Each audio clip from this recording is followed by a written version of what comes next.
8h37, on décrypte le monde avec notre invitée Noémie Alioua. Bonjour à vous.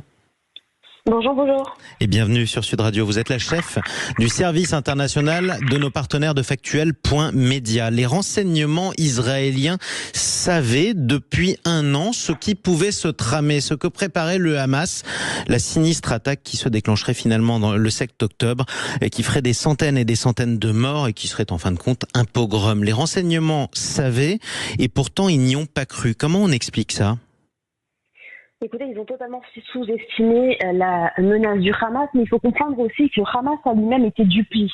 Parce que ces dernières années, le Hamas a laissé entendre à Israël, et même plus largement a tracté avec Israël, dans l'idée que le confort matériel de sa population passait avant, disons, les questions identitaires. Et donc, les cadres du Hamas ont expliqué à Israël que maintenant, ce qui comptait, c'était l'économie, qu'ils voulaient fructifier l'économie pour sa population dans la bande de Gaza, et Israël s'est laissé endormir, voilà. Intoxiqué en quelque sorte. Exactement. Donc on peut parler à la fois de succès du Hamas, j'ai un peu honte de le dire parce qu'on parle d'un pogrom qui a fait plus de 1200 victimes. De son point de vue, c'est le cas. Mais c'est un succès du Hamas et en même temps un échec flagrant pour Israël.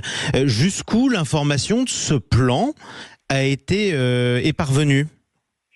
C'est toute la question. La question, c'est de savoir est-ce que ce plan est parvenu jusqu'au plus haut niveau de l'État, c'est-à-dire jusqu'au Premier ministre, jusqu'au gouvernement. On sait, alors, il y a ce plan-là qui a été dévoilé par le New York Times, mais dans la presse israélienne, depuis déjà quasiment le 8 octobre, il y a des témoignages de soldats, de militaires, de gens qui avaient alerté leur hiérarchie sur des informations qui leur étaient parvenues de plein de façons différentes.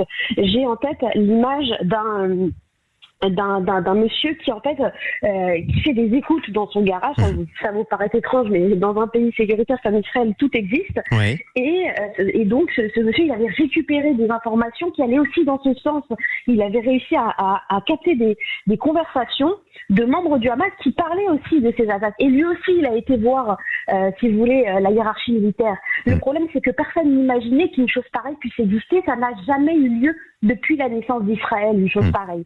Et aussi, voilà, la sous-estimation du Hamas. Mais encore une fois, pour revenir sur votre question, personne ne peut savoir jusqu'à quel point, jusqu'à quel niveau de l'État ces informations ont été. Ce qui est certain, c'est qu'elles ont été complètement balayées. Personne n'y a cru. Et j'ai envie de vous dire, avant le 7 octobre, vous demandiez à n'importe quel Israélien, est-ce qu'une chose pareille était possible ?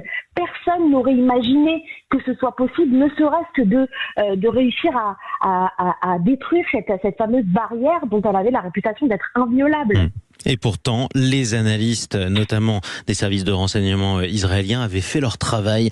Un nom de code avait même été donné à ce plan possible d'attaque du Hamas. Ça s'appelait Mur de Jéricho. Et pourtant, des supérieurs ont répondu par mail que c'était pas possible, c'était pas crédible.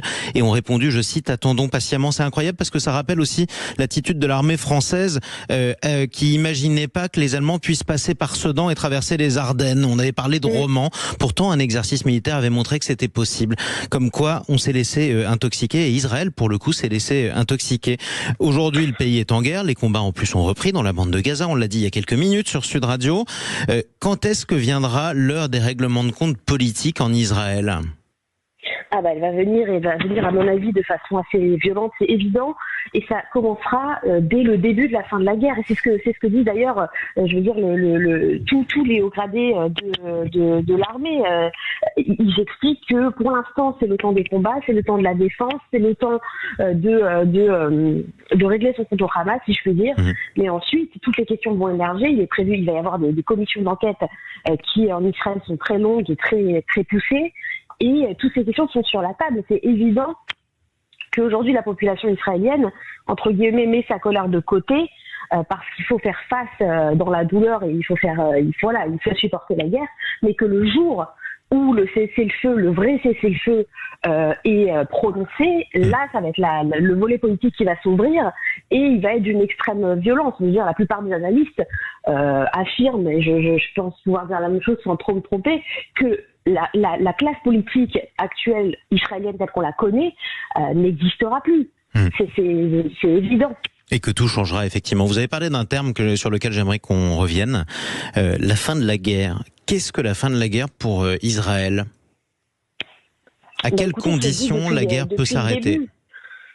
C'est dit depuis le début, c'est-à-dire que lorsque l'État d'Israël a commencé cette guerre avec le Hamas, 2 objectifs ont été fixés. Le premier, c'est en fait la décapitation, si je puis dire, de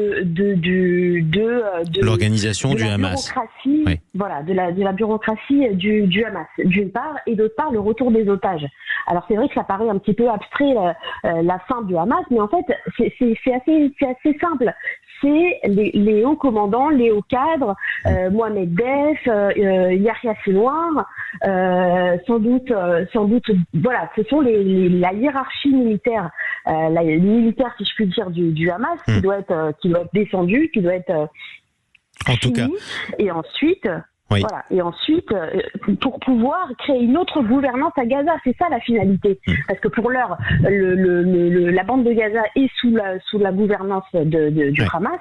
Normalement, si tout se passe bien, après la guerre, ce sera une autre gouvernance. La question, c'est laquelle ? Et effectivement, et ce sera encore dur et malheureusement sanglant des 2 côtés d'ailleurs, y compris sur le plan civil. Merci beaucoup Noémie Elioua. On pourra continuer à lire vos comptes rendus et vos analyses, toujours très riches, notamment sur le site de nos partenaires factuels.media, dont je rappelle que vous dirigez le service international. Allez à suivre sur Sud Radio.